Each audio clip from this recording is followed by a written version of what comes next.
translation. If you need a headset, you have to go downstairs and get it. Everything here will be in English. Yeah.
For being here, for coming to this session, which is on commitments and accountability.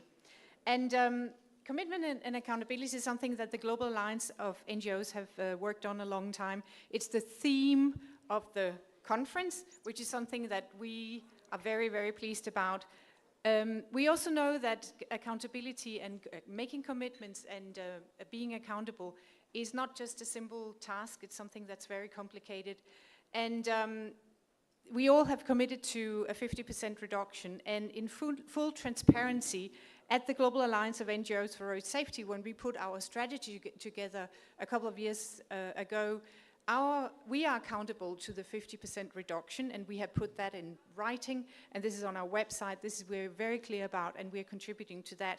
And I think in the interest of this is that we want to be specific. What does that look like? What is each of us really doing to do that? It's easy to say you're accountable. It's easy to say we're all contributing, but what exactly are you doing? So full disclosure here, the Alliance have worked on accountability for a while. We have worked on 5 priority areas that we are focusing on. These priority areas, we know if we focus on them and if we engage the NGOs in this, we will contribute to the 50% reduction. And the 5 priority areas are speed. It's 30 kilometers an hour in areas where people and vehicles mix. It's light infrastructure, it's pedestrian facilities, walking and cycling facilities, and it's helmets. This is just a start. This will not do the job entirely, but it's a good start, and I hope it can be an inspiration for others. We have then committed to developing tools, support the NGO community in all way we can with tools, with mobilization. UN Road Safety Week is going to be about walking and cycling. One big achievement, we have made mobility snapshots. If you go to our booth, you can go and see what that looks like in each of the countries where NGOs are mobilizing their communities. We released a helmet publication this morning. So we're walking the talk and we're trying, but we're open to many more ways we can support the accountability. I'm very thrilled to have a very committed group here with us today. And we heard so many times, this is about people. This is about people and people first. And therefore, I would like to invite two of our community members from Argentina and from South Africa to give us a brief sort of reality. What is it that we are talking about. And we want to do that to frame what this session is about. It's about people, it's about us making commitments to people and commitments to accountability. So thank you so much. Let's, Monica, please, could you start? I know you need to go to the airport, so let's get you started. Could you get a microphone, please?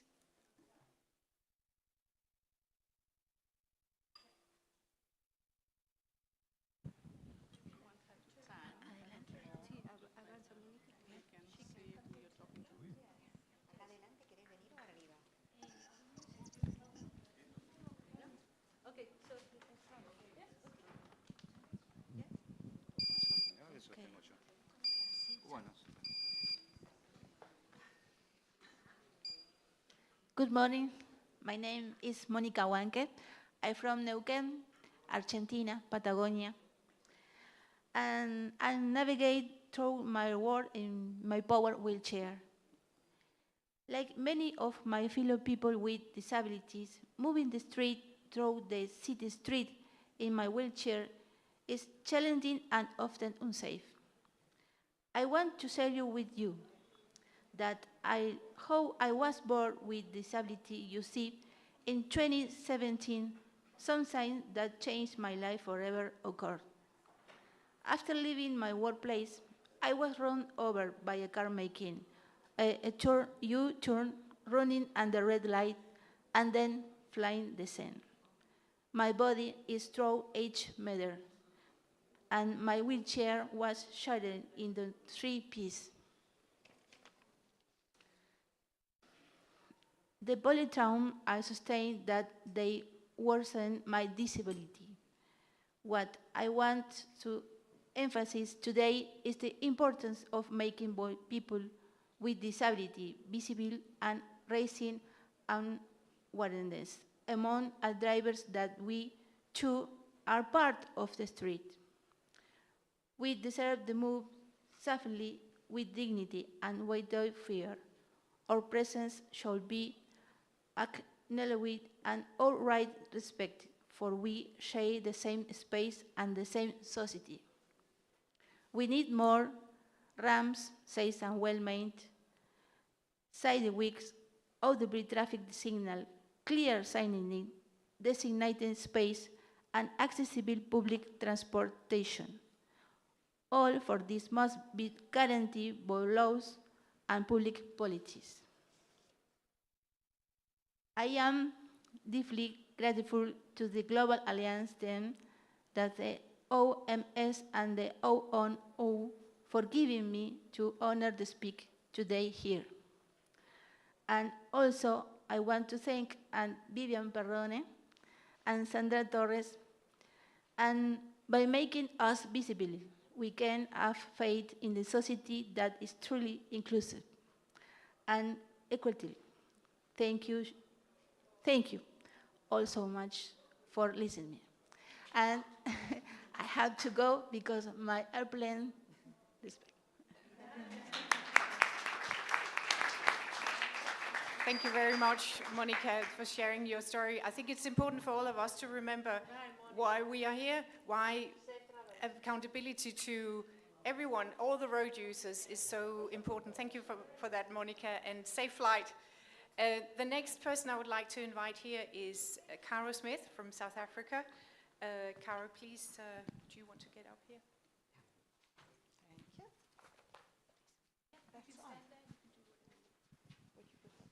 Thank you. Thank you very much.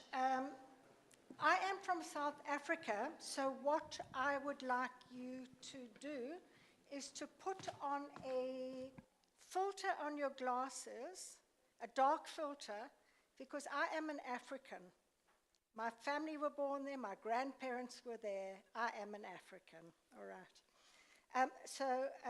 My 23-year-old son, Chaz, was killed by a driver who'd been drinking very heavily and then drove after an office party at about 12 o'clock on the 18th of September 2005. She had crashed into a pole earlier. She apparently went through a traffic light with her lights off, in the wrong lane and at high speed, and she hit Chaz, who was a sober pedestrian. 3 rivers of blood were running across the road and down into the gutter. My husband and I got there within a few minutes. The ambulance was there already and were resuscitating him, and they shocked him 3 times. My husband, who ran a trauma center, had to call his death and has not been able to work in a trauma center since then. So the impact on our family has been enormous. My other son went off the rails completely, and he never finished his studies. My 19-year-old daughter went from being a carefree, light-hearted young university student to becoming like a 30-year-old, trying to stop her friends from drinking then driving or drinking then walking, driving them home, being super responsible.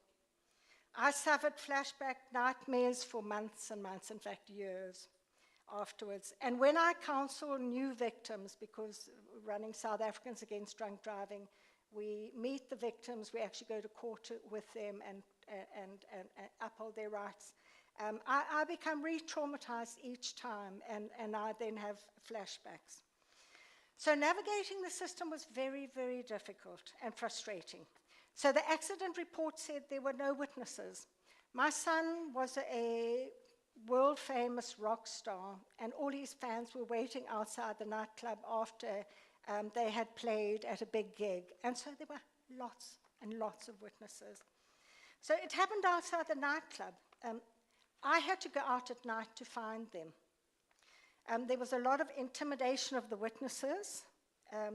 We were told, because my husband is a doctor, his patients came in and said, you just need to know there has been a lot of bribery and money that's changed hand to make the evidence disappear. So in South Africa, victims don't have a right to a lawyer. We are given a public prosecutor. It doesn't matter whether they've walked off their training a week ago or they're very experienced. And ours would only allow us to meet him on one occasion.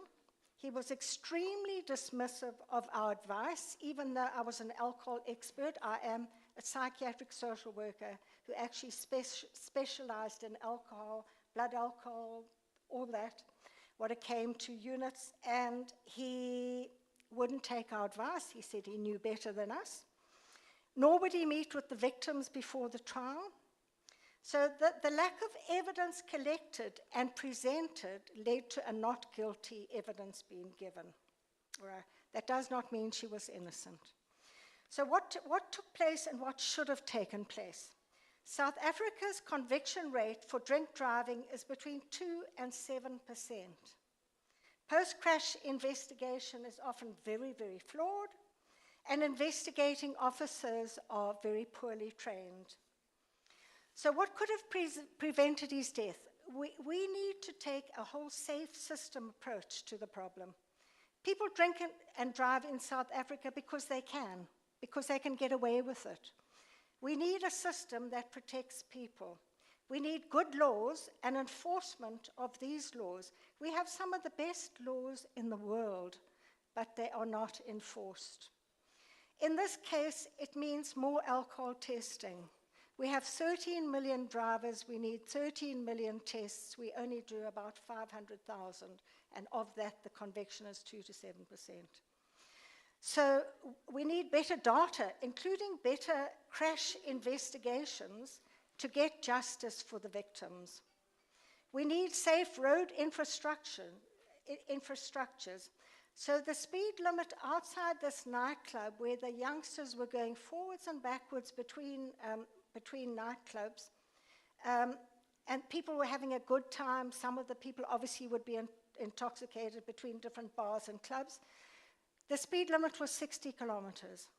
Where so many people are congregated, the speed limit should not have been above 30 kilometers, and it should have been enforced by traffic calming to help drivers do the right thing. If these safety nets had been in place, Chaz might not have died. Thank you.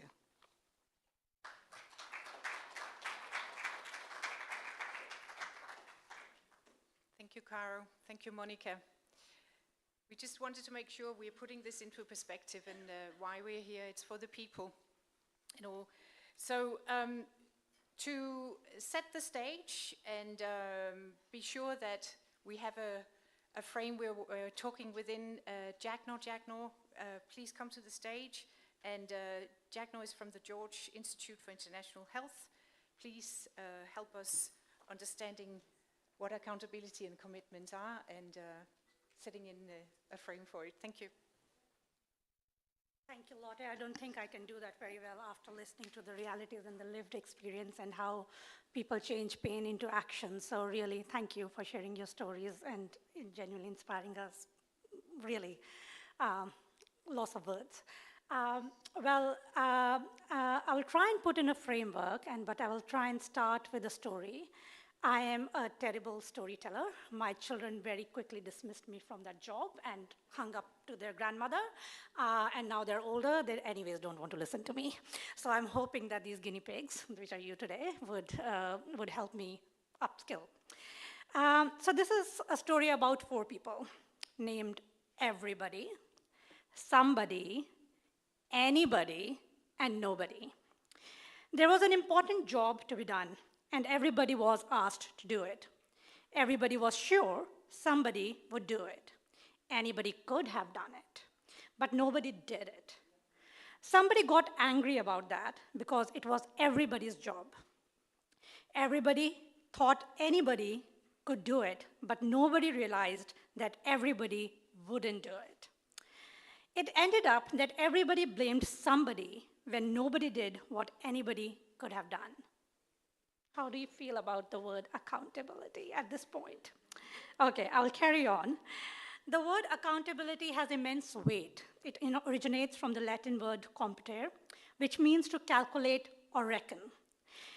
In the context of road safety, accountability means more than just tracking numbers, as we just realized from the stories that were shared with us. It is about equity, it is about social impact, it is about impact on millions of lives which can never be counted and not really processed or appreciated.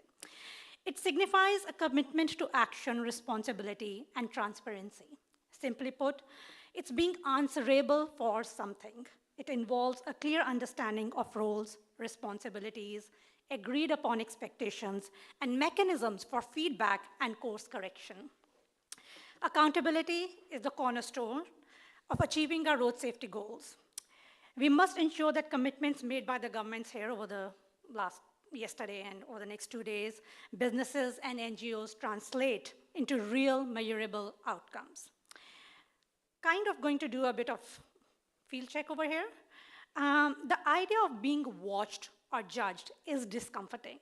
So I would like to have a moment and ask you, how does the word accountability make you feel? You can have multiple emotions, not a problem. Does it make you feel uncomfortable? Can I have a show of hands? Does it make anyone feel uncomfortable? Thank you for your honesty. Does it make people feel thankful? Matt was presenting something this morning, and he said, the problem with our community is we don't demand safety. So do we feel thankful when we feel safe? Do we treat it as a right, or do we treat it as an obligation, or we are thankful? Does anyone feel thankful? Yep, okay, thank you. Does anyone feel upset about it? Why do we have to be accountable? Or why not be accountable? And does anyone feel motivated by the word? Yeah, great, thank you. So all these feelings are valid, and it can, as we have seen, can evoke a range of emotions, but it is through these emotions that we drive meaningful change. There are various forms of accountability. There can be financial accountability, ensuring resources are used responsibly, and I think it is about equity as well. The performance accountability, measuring progress towards goals. There's definitely ethical accountability, adhering to moral principles. And there's political accountability, where governments are answerable to their citizens. Now, why does it really matter? Because accountability drives progress. It fosters trust, strength within the institutions and within our own teams. It ensures that commitments are kept. Without accountability, the global plan for Decade for Action, as well as the SDGs, risk becoming mere words on paper, and we see the progress is really stalled, and there's far more that needs to be done. It is the bedrock upon which we build sustainable development, and it is how and what do we do for achieving these SDGs. What is available? I think Lotte kind of reflected on the tools and the toolkits that we have. So recognizing the complexities of accountability, frameworks can help simplify, make things a bit more tangible. I honestly would struggle with accountability frameworks even in the public health sector and everything we do within the public health sector. The private sector is making some strides with initiatives like the FIA Index and frameworks developed by WHO and ITF. While the Global Status Report provides us with some crucial data and some voluntary targets, a significant challenge still remains. Without clear incentives, progress can stall, as we have seen. Mechanisms such as regulatory oversight, financial penalties, public reporting, and independent audits are essential to ensuring that these commitments translate into safer roads for everyone and fewer deaths. And it was an interesting session panel from South Asia earlier this morning, and we have ministers and dignitaries from 5 countries, Maldives, Bhutan, India, Sri Lanka, and Nepal. And there was a talk about how everyone within those sectors, transport sectors, love road audits, and one of the Indian ministers reflected on how we have spent decades and decades working through black spots, whereas he wants to kind of shift that narrative, which was interesting, and talk about white corridors where no deaths have occurred in the last 5 to 10 years, and how do we use that as case examples. But I would like everyone in the room to think about what does it really mean in terms of accountability. Now, who's accountable? So coming to the end of the story, and maybe you can give me like a 5-star Uber rating once I've finished with my story. Accountability is everybody's responsibility. It is the story of the policymaker who enforces regulations, the business leader who prioritizes the safety, the NGO advocates who monitor progress, and the individuals who drive responsibly. Accountability is the force that transforms commitments into actions, actions into results, and results into safer roads for all. Together, let us drive some real change. Thank you.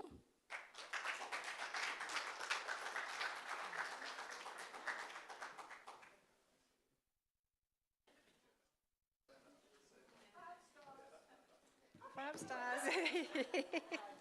That's great.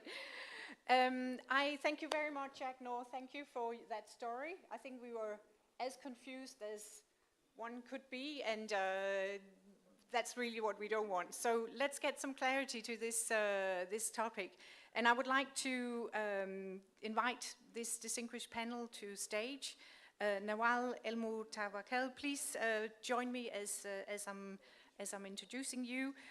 Former Minister of Health, Sports and Youth, Olympic gold medalist, and also Vice President of the IOC, and here from Morocco. Please take a seat. I'd like to invite Matthias Landgren, Special Envoy for the Reconstruction of Ukraine. You're from the International Transport Forum. Please join us here. I would like to invite Tiano Momodou Barry to stage, Director General from the National Road Safety Agency in Guinea. Can I just, are you speaking in French? Will you speak in French? French. Okay. If you need a headset, you have to go downstairs and get one, because one of our participants will speak in French. Thank you for joining us. And then I'd like to invite Kelly Larson, Kelly, Director of Public Health at Bloomberg Philanthropies. Ritu Bhatti from Swavantada Aventan, Nepal, an NGO. And Sam Clark, Head of Programs from TransAid. And Bright, you're joining us from down here. Sorry about that. Yeah. Bright is Assert Kenya. Thank you so much. Give them a big round of applause, please. Please, let's start over with a round of, give us an example, each of you, of your role in accountability and the benefits, a specific situation where you have worked with accountability and a specific situation and the benefits that came from it. Maybe we start with you, Ritu. Do you have a microphone?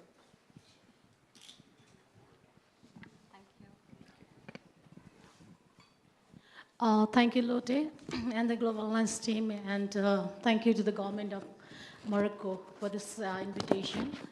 I think my organization name is called Sultan Tatabian. I will start from there.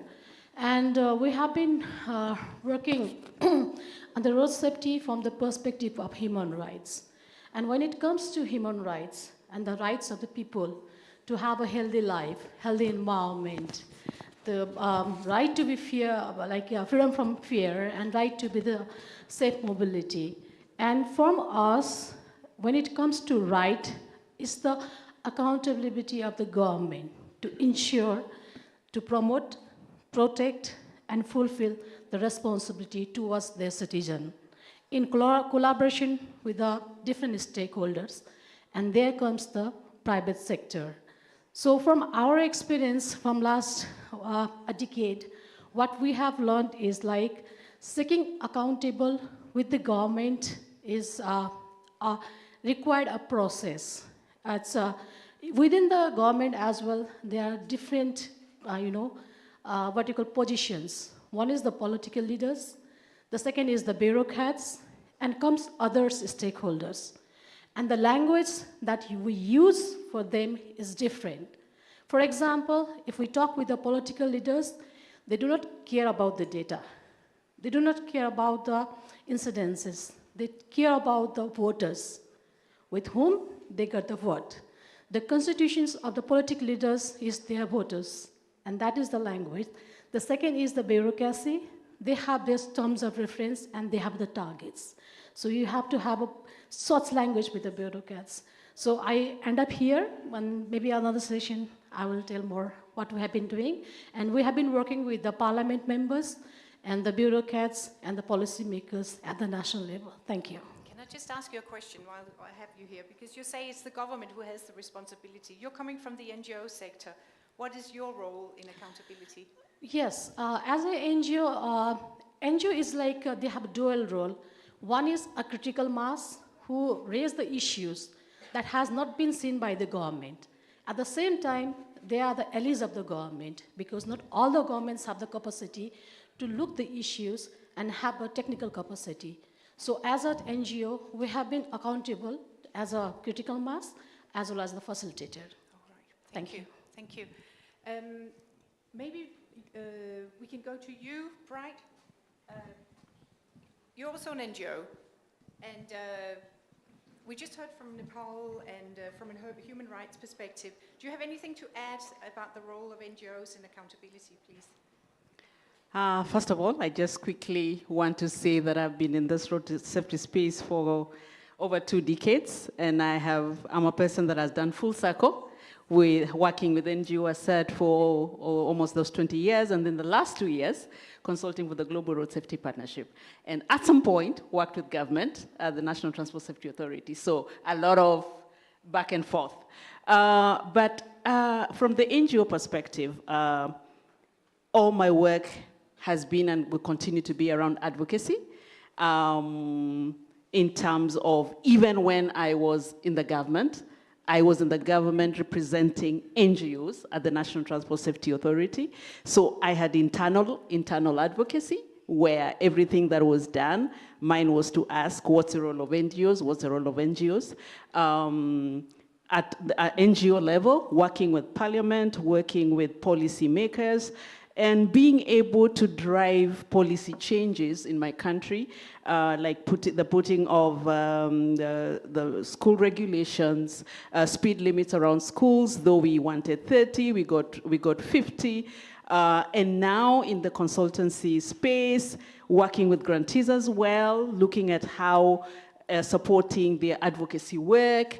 And therefore, NGOs are responsible or present or should be in the whole cycle of accountability, right from commitment, when the government makes commitment, to promoting, if it is evidence-based, based on data, and to the implementation, and then to the evaluation. So I have had access and experience to the full cycle. Thank you. I remember one of the stories you told me way back was when you were with the government and you had a very aggressive fashion of addressing the things you needed to do. Maybe Yes. you could share. And you learned Yes. something? Yeah. So, when I was appointed to sit on the board of the National Transport Safety Authority, which is the lead agency for transport in my country, I had worked several years at ASAT Kenya. I came in the way NGOs come in and changes now. We must do this now. And I was like asking and coming with demands. And many times, though I never saw, I'm sure some of my petitions would just be trashed in the trash can, I'm sure, because of how I saw, how they were looking at me. But now when I got to the inside in government, I began to learn the language.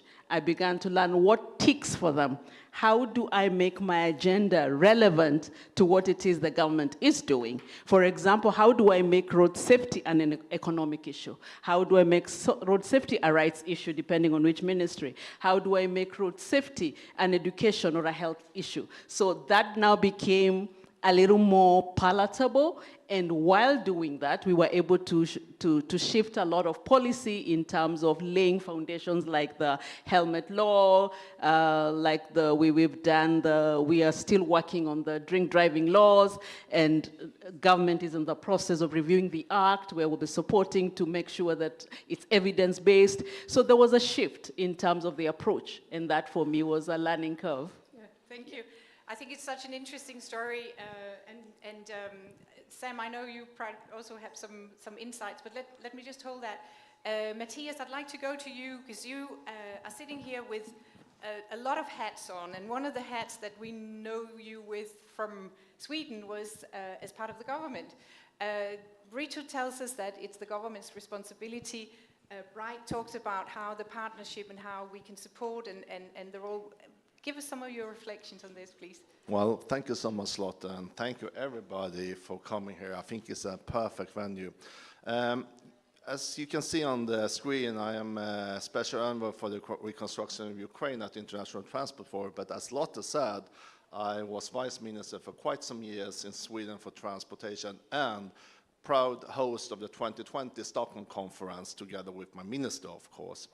Now, I think that what we have heard so far from the testimonials and the panelists here, I think it's a fair and very adequate question. What is the government's role and what shall we do? Well, yes, let me speak from my experience. When we decided to host the 2020 conference in Stockholm, we thought that as an opportunity. There is 3 words I would like to just state that is something that always have governed me in my political career and my ministers as well, and that goes also as for road safety. It's leadership, it's persistence, and cooperation. Now, you need to have a clear leadership when it comes to road safety. You need to have a clear leadership from the highest level, minister, prime minister, and in Sweden we have a king as well. If you were there 2020, you remember the King of Sweden inaugurated the conference. We have the patron now of King Mohammed VI here also, very, very important. And your Prime Minister was also giving a speech yesterday, which was amazing. Now that is leadership. But leadership goes for everyone. It goes for the NGOs. It goes for the private sector. It goes for the academia as well. And that is why I'm so happy also that when we formed the 2020 conference, we really wanted to engage all the stakeholders to be committed. That's why we created the Academia Review Board. We have a special session and paid special attention to NGOs. We can always do it better, but that's something what we did. And of course for the businesses. We thought that, you know, in order to be successful when it comes to race road, because we must be successful. Now, imagine 1.2 million lives lost. How many are seriously injured? 50 million or something like that. Now, that is outrageous numbers. But the problem that we have and the challenge we have is that it's socially acceptable for people to have this kind of fatalities. 1.2 million? It's not acceptable. And then, in order to make sure that the entire society, and that comes cooperation together, we need to work as one. And then we need to engage everybody. That's why I'm quite proud also that we here in Marrakesh, we had just a ministerial session in the big auditorium for the private sector engagement, because we need them. So happy that you invited us to here, Lotte, because we need these NGOs. And that is how we do it. So let me go back again to the basics. Leadership, persistence, and cooperation. And we need everything in order to make a real change, because we need a real change. I'll stop there, Lotte. Thank you. And you're saying leadership. I would like to turn to you, Ms. Nawal El-Mutawakil. You're a real leader. We're having a gold medalist here, 400-meter hurdle from Olympics. You were the first woman who won an Olympic gold medal. You were the first Arab woman. She outran the Swede. I know. How? I did You were not the first know this woman was from the Arab world, the Yes. first woman from Morocco. So you're a real leader. I know you're also a member of the IOC, vice president of the IOC. We see a lot of sports leadership coming out, being a role model, taking that leadership. What can we learn from that? بسم الله الرحمن الرحيم الصلاة والسلام على أشرف المرسلين السلام عليكم. Peace be on the Prophet. Assalamu alaikum. Tawakil from Casablanca, Moroccan, Arab, proud African Muslim. First time ever to win again this gold medal. My race was the 400 hurdles some 40 years ago. Maybe many of you were not born there then. So I felt then, and I still feel very proud, because it was how would I say, an exceptional performance. 400 hurdles is an event with a start and a finish, and with the 10 hurdles. So you have to be focused, determined, passionate, strong mentally, physically, and all those values that are driven me today to excel in every field I'm in.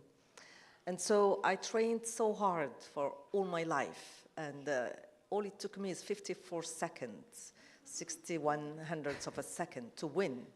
So you see all these years of hard work, determination, of passion, leading you to win, and not having the person who supported you all your life, which was my father, be killed in a car accident just a few months before I won. Yeah.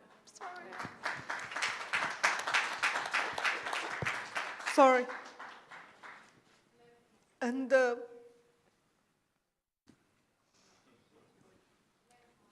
you want us to wait a little bit? no, I'm fine. So ever since then, I decided to be vocal, because he was by my side during my teenager age and telling me how powerful I can become. And I was telling him, Dad, why I am so tiny, and you can tell I'm only 5, 9 or 7, not too tall. And he was telling me, listen, you are going to be strong, you're going to be fast. Remember, all the best gifts come in small packages, and you will see one day you will make miracles. But unfortunately, he was not there.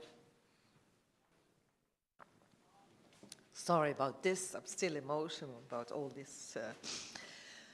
I felt only sorry that the person who really supported me physically, emotionally, mentally, with little means, because I come from a very simple family, and we didn't have the proper venues to train, the proper means to train, but he was there behind me, the man who made me what I am today, and he was gone. So if you all Google my race during those Olympic Games, you will see that I was crying before the race, I was crying during the race, I was crying after the race, I was crying on the podium when my Moroccan anthem was being played, and all this was in memory of my father. So I wanted to be vocal then, but I did not know how to do it. I did not know who to talk to, I did not know who to speak with, but I stopped my career at a very young age, maybe at 25, 26, because I wanted to do something else with my life. And so a few decades down the road, I put in place this NGO called Association Marocaine Sport et Développement to try to encourage young girls to practice physical education and sports. But some moments I met into my life this Mr. Ben Nasser Boulajul, who is one of the hidden persons doing all this fantastic job hosting you in this beautiful city of Marrakesh. And he said, why don't you join La NARSA, which is the National Agency of Road Safety. And that's how I became, with my NGO and with the La NARSA as an executive board member and also as a vice president of the International Olympic Committee, to be vocal as a former Olympian, former Olympic champion, and also by working at the government of Morocco, member of the parliament, and so forth. I said to myself, you have a voice, and you need to be vocal, loud, and sound. And we have started with the help of the Ministry of Transport and the Logistics, Mr. Qayyuh, and with the help of all those involved, to say we have a role to play in society. We were previous champions, but we are today's ambassadors to see how we can help others understand when they cross the road, because we work as a team, government, NGOs, private sectors, international organizations. We each and everyone must understand the impact that we're making on society. So I have a role to play. I cannot live the rest of my life dreaming of this previous performance I made 40 years ago. I need to be useful today. So I feel sorry to hear that 1.2 million are dying every year, and nearly 30 to 40 million are being harmed physically. They cannot walk, they cannot drive, they cannot live a decent life because of crazy people not understanding that driving, you need to be sober, you cannot text message, you cannot drink, you cannot do so many things while driving, because it's your responsibility and it's also our responsibility. So I will start here. I wanted to say a few words in French, but maybe I will say them later. I just want to take the opportunity to also say thank you to Jean Todt, who made things happen within our Olympic movement. Jean Todt is a dear friend. He's also a dear colleague and recipient of the Olympic Order, which is the highest decoration that we usually give to someone who understands the power of sports, the means of sport, the meaning of sports. And Jean Todt today, who is also one of behind all this organization, behind of this I would say, huge project to make everyone aware of its importance. I want to salute him, and also to salute his wife, Michelle, who sits with me at the International Olympic Committee. So we come together from the same family, we believe in the same means, and we believe also in the same values that drive us forward in our lives. So thank you, Lottie, and I'm here to also take the floor again and answer your questions. Thank you. And thank you very much for sharing your personal story as well. I'd like to come back to you later on, first of all, what additionally you would like to say, but also on the leadership of the sports community. But before we do that, I'd like to go to you, Mr. Tiano Momodou Barry from Guinea. And this is where you need to put your headset on because you will speak in French. So under your leadership, the National Road Safety Agency have been put in place, and one of your challenges is data. We all know that in order to measure, and I think, Kelly, I'm probably taking the words out of your mouth, if it's not measured, it's not done. And I would like to hear some of the efforts that you have done around commitments to data collection in Guinea. Please share, Mr. Barry. Très bien. Good morning, everyone, dear colleagues and dear partners. And it is a pleasure for me to take the floor and to talk this morning and to share with you the experiences of the National Agency of the Road Safety in Guinea and to reinforce our commitment concerning road safety measures. In fact, the Guinean government has the will to put into place the National Agency for Road Safety, and this is to reply to certain prerequisites and exigences, and it has been said that all the countries need to put into place structures, for example, agencies, in order to coordinate and to monitor all the activity related to road safety. And this is why in Guinea agency is young, and it has been put into place in 2019, but in 2020 it has started working and operational. We are in the process, and we are still working. And it has been negotiated with the World Bank in order to put into place a database, but this database doesn't cover all the country, and the project was a pilot project that covered 6 countries, and this is why we have difficulties nowadays to have statistics that are holistic. Why? Because all the country is not covered by this statistics. So there is an effort that is done in order to, with the help of our partners, to enlarge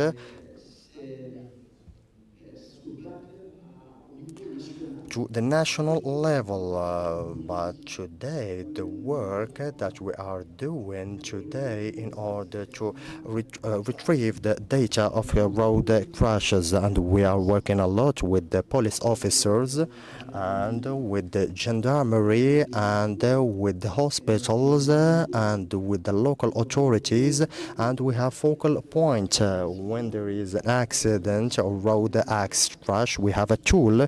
We are informed that there is an accident and there is a road accident, and we know whether there is wounded people, where there is dead people. So we coordinate and we collect this data in order to have a database that is trustworthy. And this work is very difficult. Why it is very difficult? Because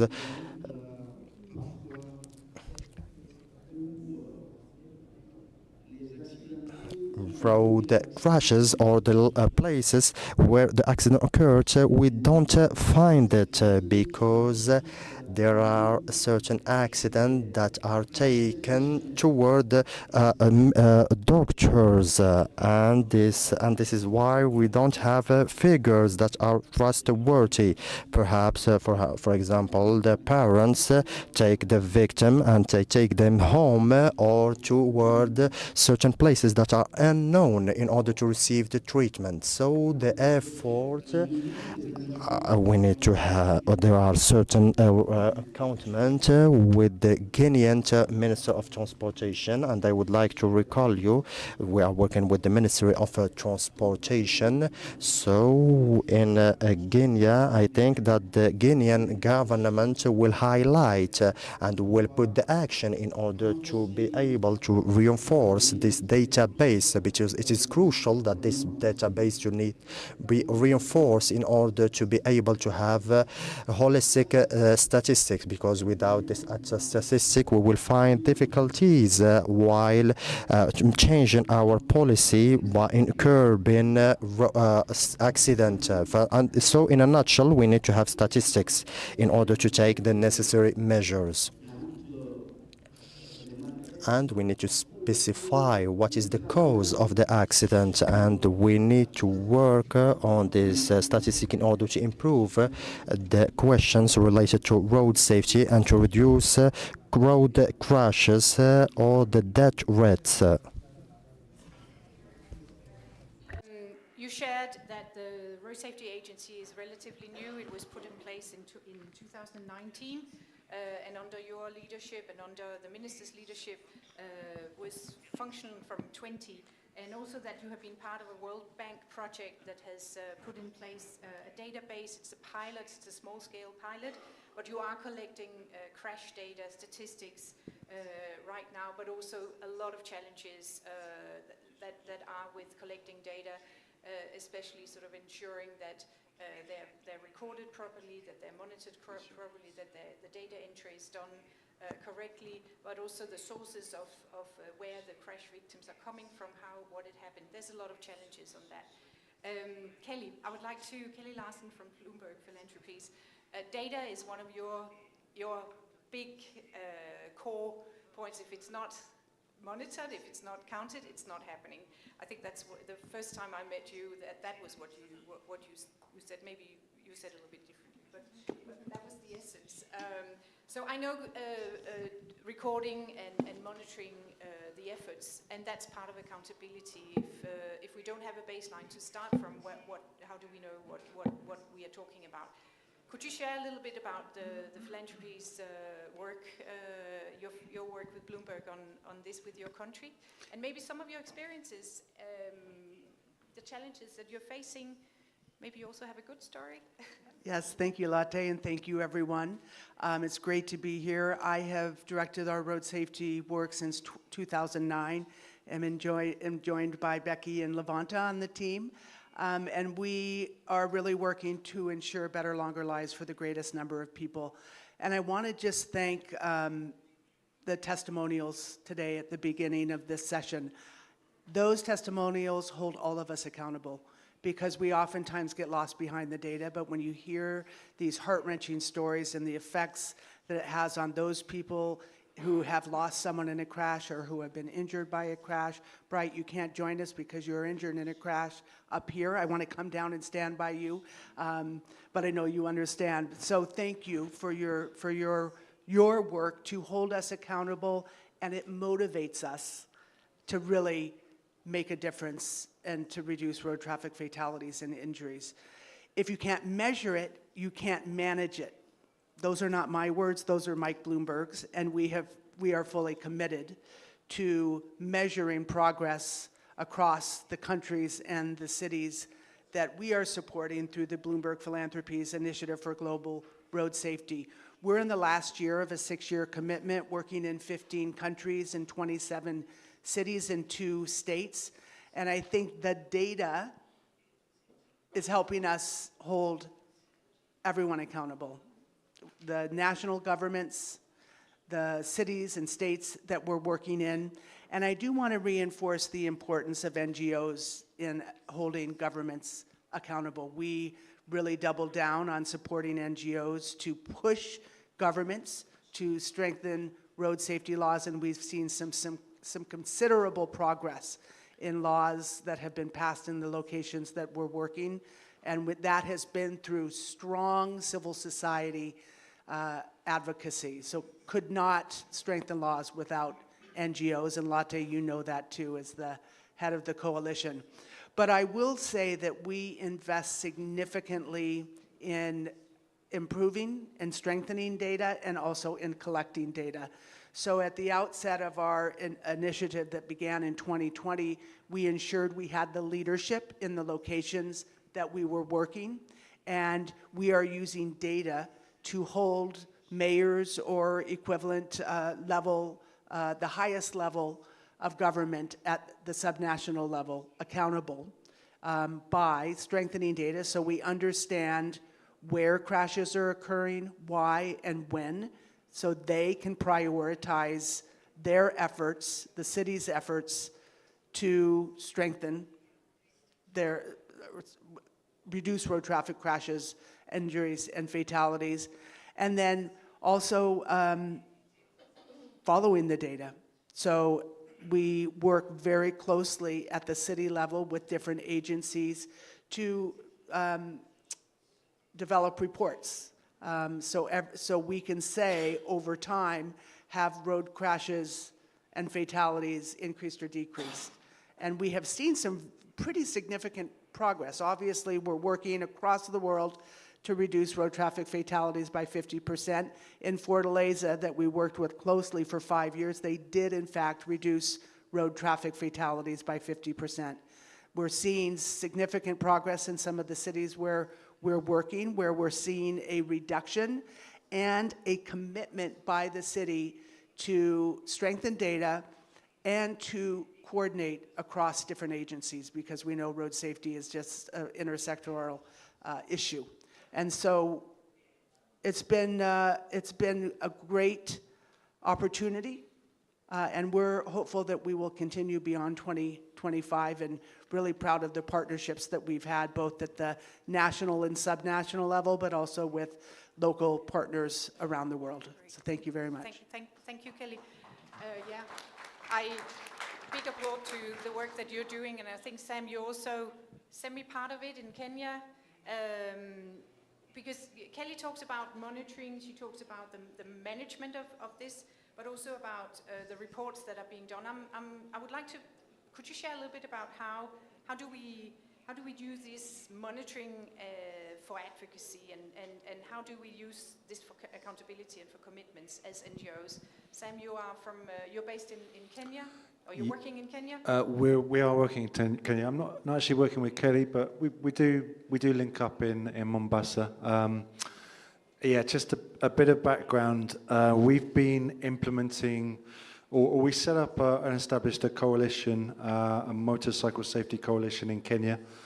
It's an FIA Foundation-led initiative. So they're setting up a series of coalitions throughout the world. There's one in Mexico, there's one in Jamaica, there's a new one in Dominican Republic.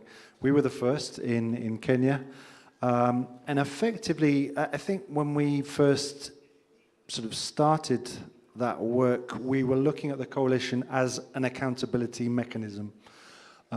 We were, at the time, this was 2021, we were about to get the National Road Safety Action Plan in Kenya. We didn't actually get it until 2024, but at the time we thought we were going to get it earlier, and therefore the coalition was, our idea was that the coalition would be holding the government to account. And I think the key word with this whole thing is collaboration, really, and emboldening and empowering organizations to do exactly that, to put pressure on the government. The coalition itself includes the government. It's a multi-sectoral group.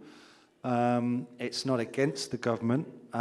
It's not necessarily a pressure group, although sometimes it feels a little bit like a pressure group, but we're somewhere in the middle, and I think we're quite happy with where we are. We do hold the government to account regularly. The National Road Safety Action Plan, as I said, did materialize in Kenya in April 2024. And the coalition were very proud to have influenced the motorcycle safety elements there, most notably the objective to set up a helmet testing laboratory and address poor enforcement within the industry. What we see almost a year later with the Road Safety Action Plan is we see, I think, a set of bold objectives. I've seen other road safety strategies which have been a little bit fluffier in terms of objectives, but I think there are some bold ones from the NTSA in Kenya, but no timeframes, and we are, and no sort of actually indicators to actually achieve those objectives. So we're a year into that process, and we're still to see sort of visible process. It's a 24 to 28 action plan. So absolutely, we need to measure the progress, but also obviously to measure the progress, we need those clear indicators. And I think the accountability mechanism, in this case the coalition, has to be a part of that process of developing those indicators, agreeing them with government, and supporting the achievement of those objectives, and meanwhile also sort of holding them to account. We're just waiting for the call from the NTSA to support. Right. So as a partner with you here.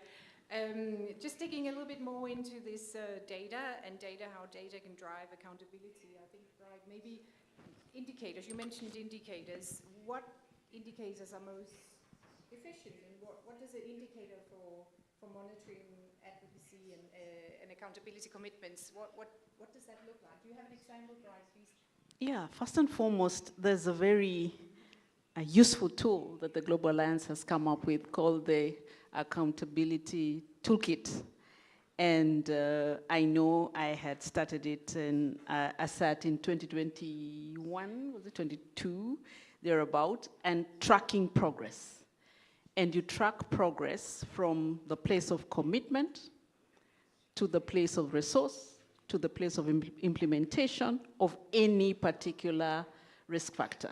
And this could be speeds in urban places, it could be numbers of walkways, it could be helmet wearing, it could be any of those things that we know, the 5 priority areas that we know that if tackled, then we can make impact. So tracking progress, you will need to have baselines. Many governments will say we'll reduce road crashes, we'll reduce, we will reduce speed limits, we will do this, but you don't have a starting point. So a good commitment, first of all, is documented beyond just a verbal, something said in a rally. A good commitment has a timeline. And some did mention that we have been struggling, and we are part of the coalition with having timelines to the action plan. A good commitment has a funding element allocated to it, otherwise just a good intention. Where is the money to implement? And a good commitment then would have who will do it, so that we know where the responsibility rests. So those are some of just the elements of a good commitment, but the indicators then will be, are there reduction in speed limits, like we need evidence-based indicators like 30K in urban areas. We need BSC levels, for example, 0.05. Many countries have 0.08, we have pedestrian walkways, and this data is not necessarily found in government. Sometimes it's the civil society that go to the ground, for example, and derive the data from the places of influence, for example, around school zones. Then you can use that data to inform to a kind of baseline. And that the reports like I can't remember what it's called, the helmet one, also is a baseline that then can be used to measure. So if you don't have a starting point, then you can never even know whether you're making progress. So that tracker, the toolkit, is really helpful in terms of tracking progress and in terms of concretizing even what you're asking for. So you go through all the government documents, for example, 30K, you find it's in the action plan, you find it's in another government policy, you find it. So that becomes something that you can use to tell government, look at your own documents, 30K is here, so why don't we have it? Yeah, thank you for mentioning our accountability toolkit. Thank you very much for that. And those of you who are curious to learn more about that, come to our booth, and there's one of our team members who can talk you through that. But basically, what you shared is that it's a document that takes you through different steps. It's a practical guide and a tool where you log in, you read your national policies, you sort of, is there a target? There's a whole checklist that you do it against, and that creates speaking points that you can go to your government with. So it's a very, thank you for sharing that. I'm curious, I would like to start with you, Kelly, and then Mr. Barry, around global frameworks. And for example, we have UN road safety targets, and we also have a global status report. What has sort of been your thinking around that? What is your ideal scenario in terms of how that tool is used? And then I would like to turn to you after, and how are you, or if you are using the global status report, and in which way you're using it for commitments and for accountability, please. Well, we are very supportive of the global status report. We're a little biased because we do fund it. But really, it's an advocacy tool for all of us to use to push governments to take a hard look at where they are when it comes to road traffic fatalities and injuries, but also on their legislation. And so everyone needs to use it to really advocate for doing more at the national level, to strengthening road safety laws, to acknowledging good work, and to really set an example and taking those countries that have really reinforced strong legislation and implementation and spread that to other countries in the region or around the world. And that's something that we certainly try to do both at the national level and the subnational level, because there are very clear leaders on road safety, and we want to lift them up and then have them serve as examples. Sweden is always one that is served as an example, but I think that there are other low and middle income countries that we need to acknowledge, such as Ethiopia, that has strong laws and implementation. So want to make sure that we don't just always look to Sweden, that there are other examples. Yeah. Let's get to Mr. Barry first, and then maybe, Matthias, you can reflect on how Sweden is using the Global Status Report and the data there for accountability and commitments, please.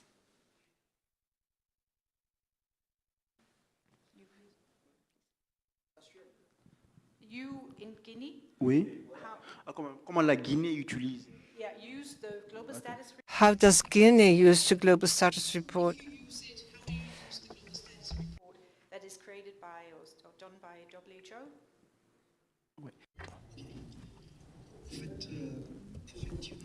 In fact, effectively, I admit that the data are elements that we can use in order to shock, and this will push people to raise awareness and to change their behavior. When we do data related to accidents that are high, and we witness this in the forum, and to show it to the population, and we say to them that this year they have a high rate of dead people. This will push people to change their behavior, and this data encourage people to change their behavior. Why? Because people do not take into consideration how road make people dead. But when we have data that are holistic, you inform people to raise awareness, raising a campaign, and to we give them advice, and we show them the numbers and the figures, and this push people to change their behavior and to reduce road accidents. And why I insist that data is crucial for the states in order to reduce road accidents, and this is a crucial element. You use the data, that people use the data, the population use the data or the information to change their behavior. I would be curious to learn how you as an agency are using the Global Status Report in your work. Oui. Yes, in fact, we see the world statistics of world accident. And this year we have seen the results, and which Guinea is at the low level, and we need to say this, why it is at the lowest level. And I have said this because this is a young agency, and the statistics that we have and the tool that we have today is not reinforced. And what is the criteria that has been used in order to provide the statistics of road accidents? Because the statistic that we have and the statistic that the World Health Organization has are not on the same wavelength. So there is a difference between the statistics that the World Health Organization has and our own statistics. Differences between the data that you have and the data that WHO brings to the table, and how you don't feel it's exactly. Kelly, do you have a comment? Do you want to make a comment, or? Yeah, there is some disparity in the data, but I think we all know that data across many countries can be strengthened. So while WHO receives data from the country, they do these estimates on what is likely the accurate number of fatalities. So it is true that there is often that discrepancy, and I think that's where we want to use the status report as an advocacy tool to help countries strengthen their road traffic fatality data. Yeah, and now I would love to have a long discussion on the global status report, and I'm sure we could talk about that at length. Personally, I think it's super interesting, and I entertain a lot of people on flights with the app, and I show their country and and they are, it's an eye-opener. But I would be keen to understand more. We're talking about commitments, we're talking about accountability. How do we use this data? Matthias, you, again, from your when you had your political role, how did you use the global status report? How are you using the data for accountability and commitments, please? Well, I mean, statistics is very important. It tells you, well, you can always elaborate with the statistics, that's for sure, but it's key. In Sweden, as you may know, we have very good statistics. We have a database called Strada. We got all the statistics in. We got also statistics from the insurance companies. The insurance companies in Sweden are very helpful when it comes to share their data with us. And that is, as I said in my opening remarks, that is because in Sweden we have done this together. We have come together, the government, the businesses, the NGOs, the academia, everyone is on board. And of course, also to just also bear in mind that in 1997 we launched the Vision Zero. Now that when we did that in 1997, I think there were a few persons that thought we were a little bit crazy. 0 fatalities, but this is what we are still striving for. And when we got into government, and when I was in government again, we relaunched the Vision Zero in 2015 or 16, sorry for not being accurate here, to really make a new start of it, to really make sure that we have the people with us and to work together. And I think that is so important. I mean, if you looked at the Swedish statistics, we were horrible 50 years ago. We had, you know, the number of fatalities was over 1,000. We are a small country, so 1,000 people is quite a lot for us. Now, we average around 200, 220 a year in 50 years. So it is possible to reduce it, but, you know, you need to work persistently, and as I said, once again, the leadership. Now, of your question, yes, we look at the WHO very much. However, we have developed our own tools to make sure that we have, how should I put it, even, well, better statistics may not be the right word, but we have, it's a big priority of the Swedish government, and something that is very important, is bipartisan. The Swedish minister who was here yesterday kicked me out of office, basically, but he is committed. The speech that he delivered was the same I would be able to deliver. We have the same approach, and that makes it, as I said, the leadership is so important. It doesn't change whether we are governed by a left-wing government or right-wing government or middle government. We are in it together. And that, I think, is the key, because then everybody knows that will not be a change in policy. It is very important. And also, it is important to have the public with you. That's big, and then you may know that we have lots of ads in Sweden that actually, you know, is sponsored by the insurance companies and so on. They give out free helmets. If you go to Sweden sometimes, you will see that most young people, up to 15, 16, they always wear a helmet when they're biking. If you look at the adults, we use it too. We use it too. So that's how we do it. When we invent something, like the seatbelt, I think Volvo invented it. They thought it was such a great invention, we're not going to patent it, because it is for the greater good. And that is something we all need. I listened to the Renault CEO today. They said that in their trucks or their cars, in order to, give the firefighters, the first responder, a clear picture of what car they are dealing with, or truck. They have the QR code that the firefighters can scan, and gives the whole work for that car or truck that has crashed. And that gives them valuable minutes, the firefighters. And they also thought, we're not going to patent it. We're not going to patent it. It is up there. Our technology is up there for everyone. So sorry for making a long response to your question, but yes, we do use it. Yeah. No, I think we all know that Sweden are just amazing in every single matter, but I agree. I'm also from a country where it's been a long journey, and if you look at 15 years, 20 years ago, it was different.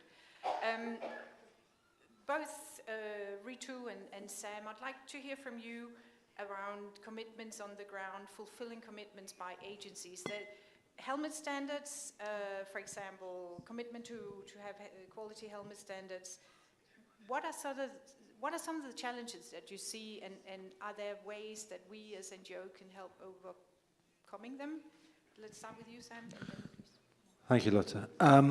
Yeah, helmet standards. So Kenya is fairly unique in, if you look at the road safety status report, there's a really interesting map in there which shows you which countries in the world have legislation for helmet wearing, and then it shows you which countries in the world have a helmet standard, and then which countries have a helmet standard linked to the legislation, which is a really important sort of issue, I think. And Kenya is quite unique in Africa in that it does have a helmet standard.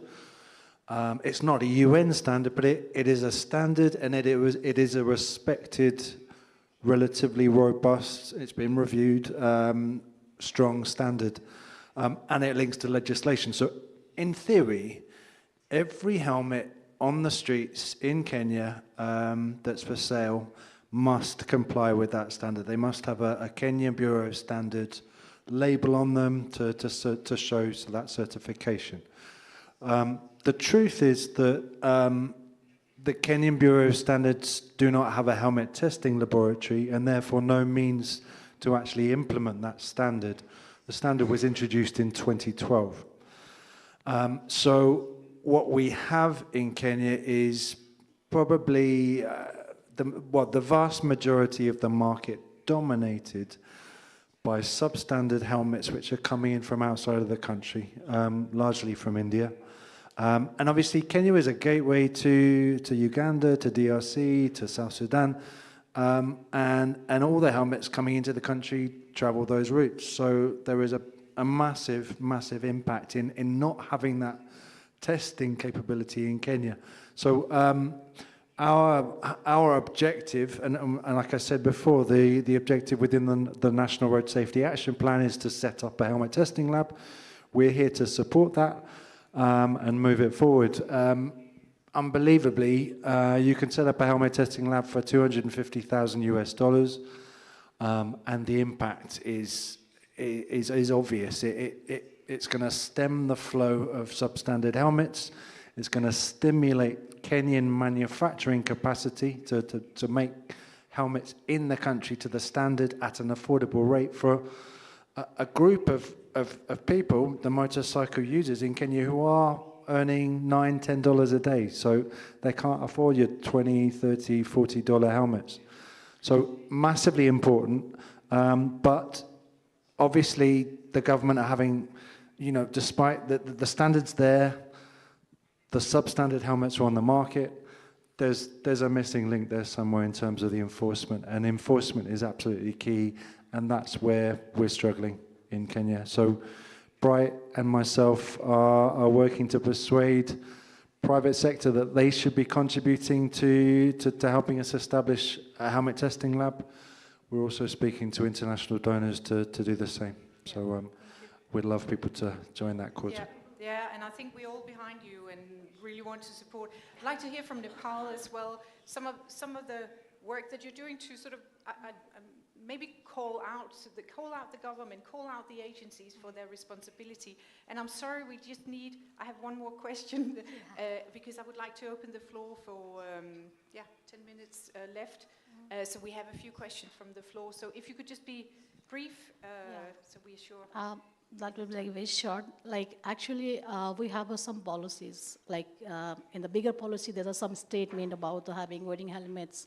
But the thing is, like we don't have a specific policy on the standard of the helmets. And like he has said, like we have to rely on the other country to have helmets. And that is the one problem we have because our government doesn't have a policy which standards that they can bargain with the other country they brought. The second thing is about a country like Nepal and other low middle income country, the purchasing power the people.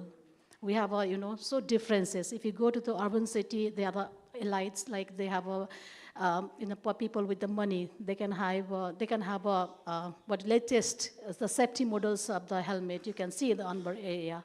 But when it goes to rural area, the transport is still a kind of the problem for them. So it's not about the helmet, it's about just taking one bicycle to go to the another places. So that is another, the ground reality we have. I think that's it. Yeah, thank you. And last question, and then I would like to open to the floor, so just be prepared here. So, Ms. Nawal, I would like to, we discussed the role of leadership from the sports world, and we've seen some very, very powerful champions who are sort of the face of a movement, a face of a messaging. Is that something we could explore further? You told your personal story, and thank you very much for that. There's so much more we can do in this field. I sense, how can we do that better? We have very many goodwill ambassadors listed in the UN, working with UN agencies like UNICEF, UNDPs, and today defending the cause of road safety.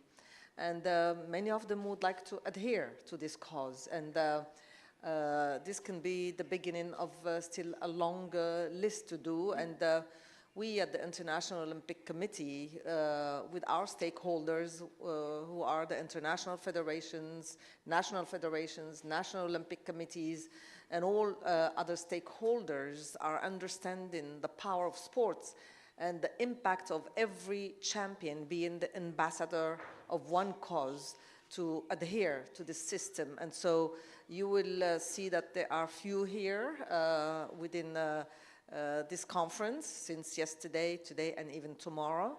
And I think you should go back to your countries and see how your football players can adhere to this project. How can your boxers, how can your athletes, how can all involved in the sports, how they can carry the torch and let this flame burn to defend all this road safety and this death on a yearly basis. And you asked questions about accountability.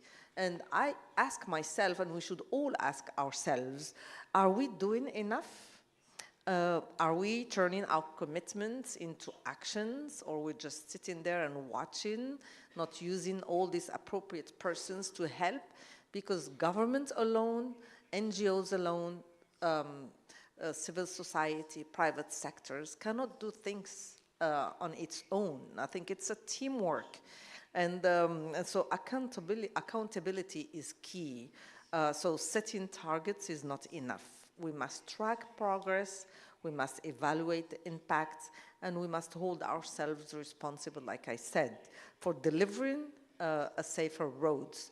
Again, my father, if he passed away, so we blamed everyone. I blamed the road, I blamed him because maybe he was not conscious enough to drive in the evening. I was blaming everyone. But I think today we're not into blaming. We are bringing back the responsibility to ourselves. How can we help? How can be useful?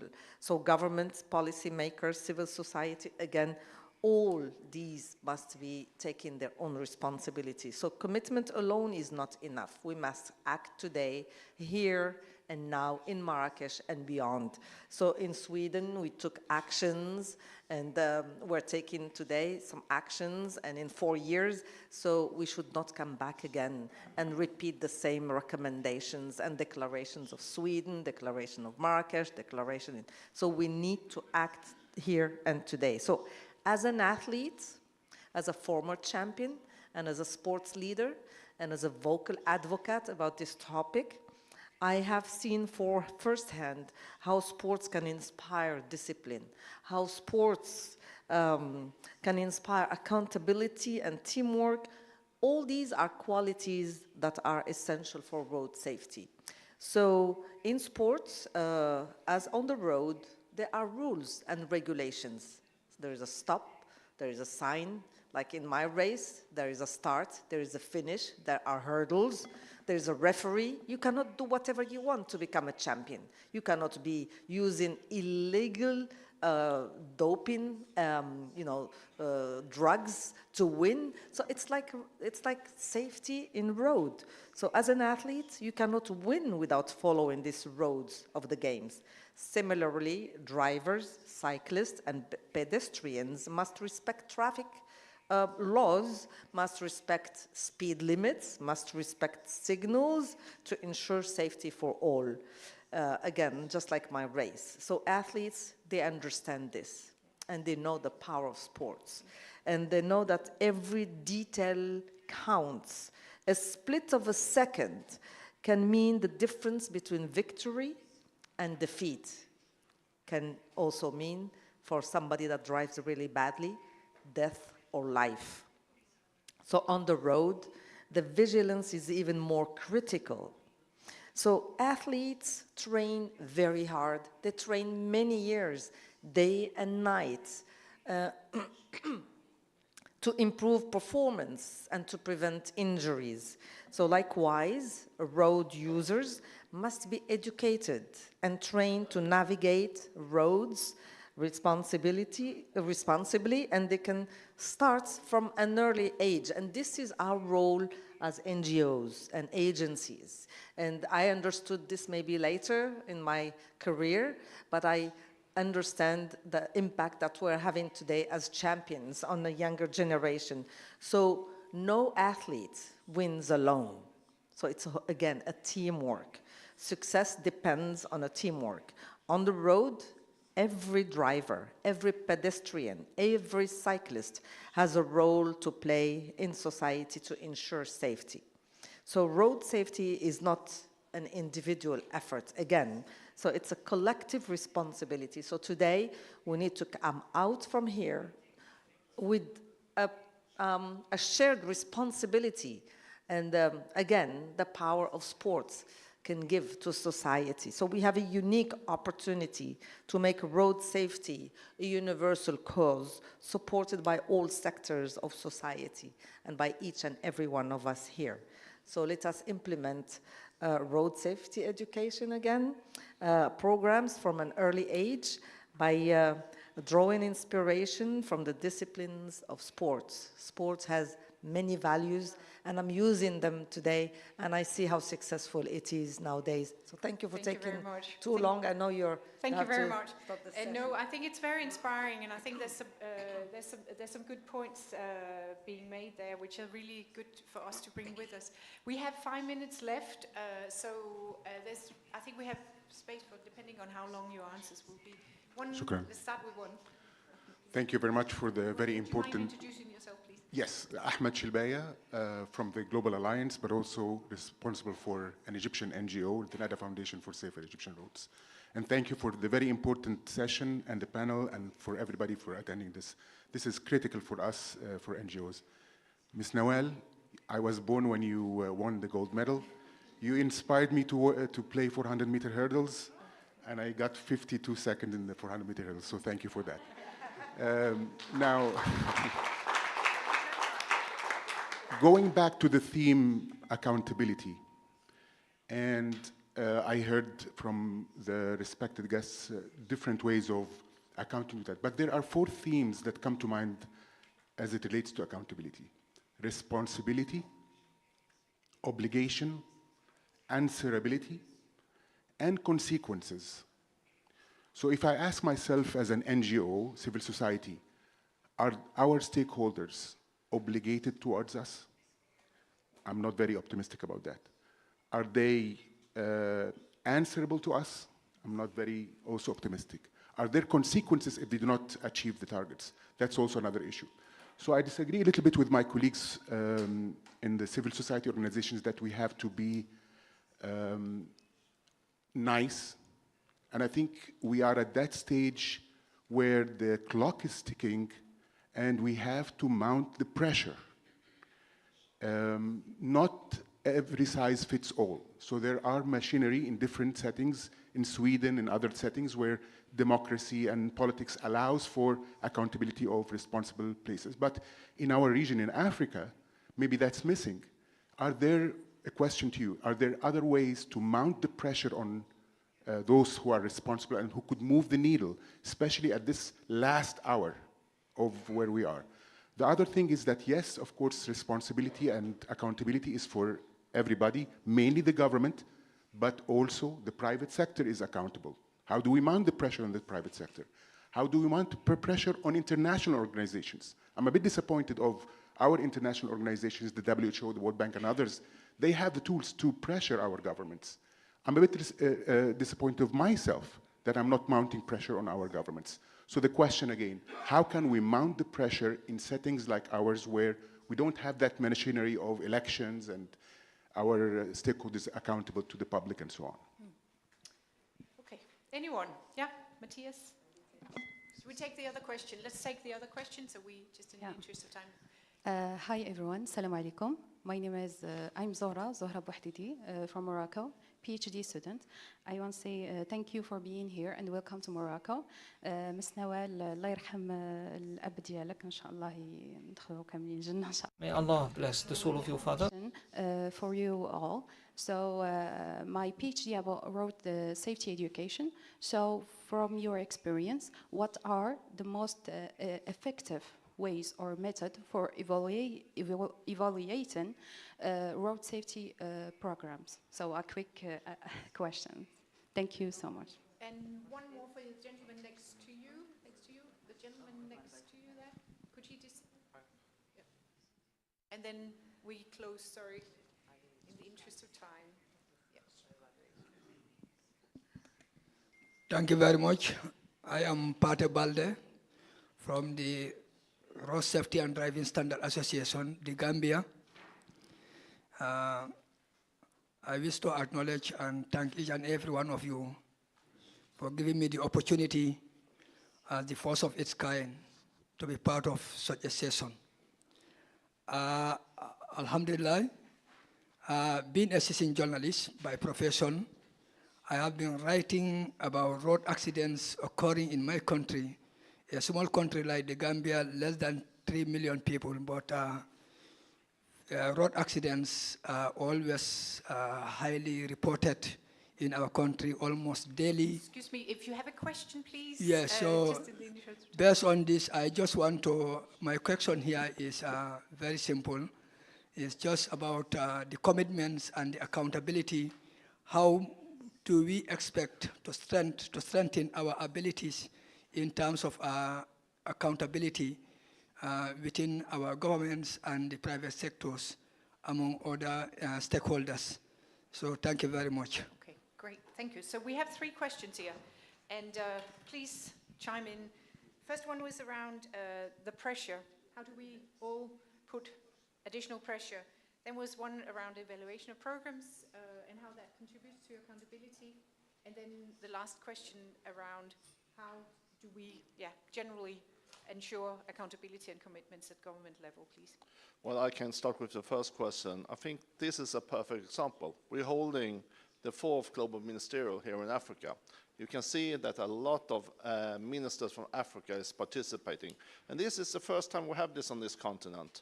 I think it's really sets an example that you have so many African ministers here. You have a special session from African ministers also, and that makes, commitments.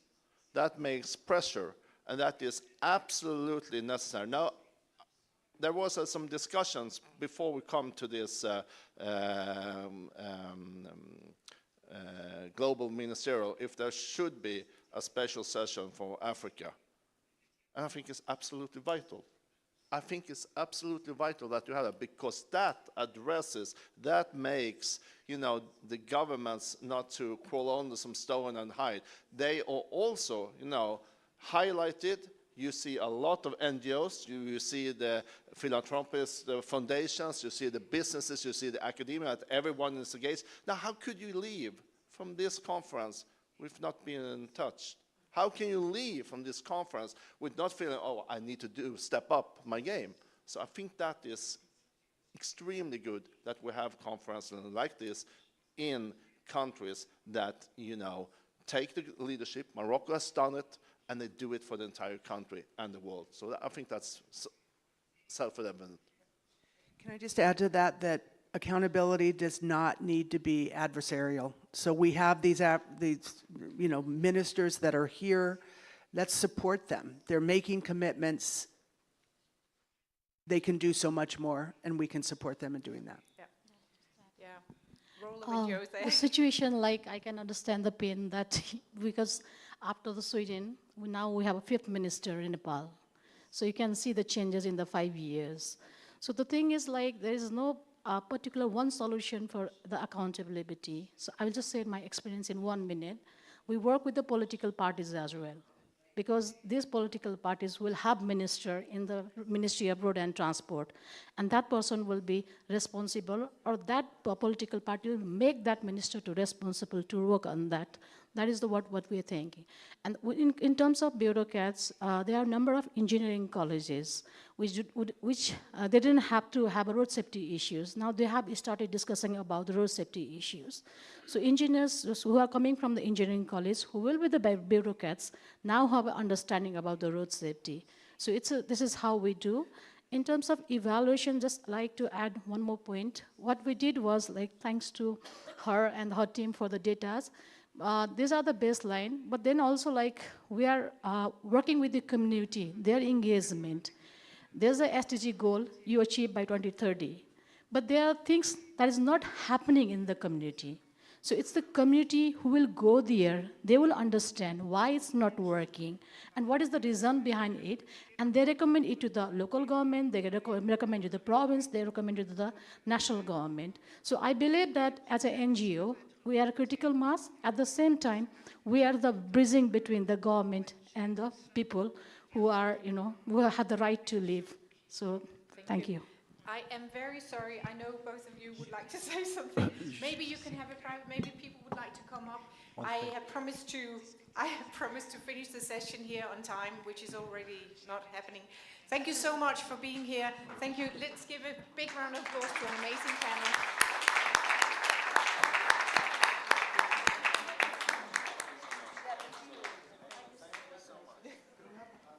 Yeah, let's have a...